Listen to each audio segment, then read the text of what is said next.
Alors l'histoire du cheval au parc, il restait très longtemps mêlé. Le premier directeur a souhaité vraiment avoir une cavalerie avec ses gardes.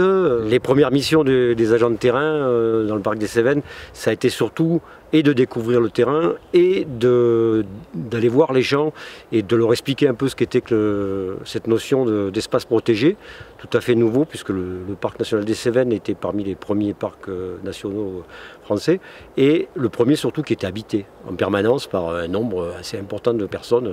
Alors après cette symbiose du parc avec les chevaux a continué parce qu'il y a eu, dans le cadre d'une politique agricole, il y a eu la volonté de défendre certaines races anciennes en voie de disparition. Et le Mérins, par exemple, la race Mérins, les chevaux ariégeois, était parmi ces chevaux qui étaient souvent destinés à la boucherie et qui pourtant avaient peut-être mieux à faire.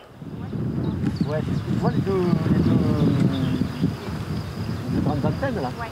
Ben, je les gauche, Une des premières transhumances, peut-être la première, où on a emmené les chevaux des Cévennes sur le Mont-Lozère, ça a été l'aventure absolue, puisque bon, on n'avait jamais fait ça, on n'était pas spécialement des cow-boys, mais on avait cette image en tête des grands espaces américains, des films, et donc voilà, un convoyage de chevaux, c'était quand même quelque chose de formidable.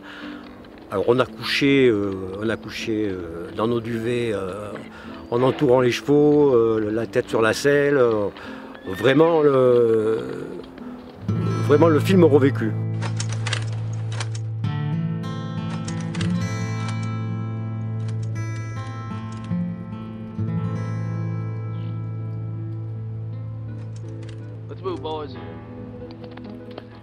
Donc c'est vrai que faire mon travail, mais en même temps pouvoir le faire à cheval, ça a été quand même très motivant.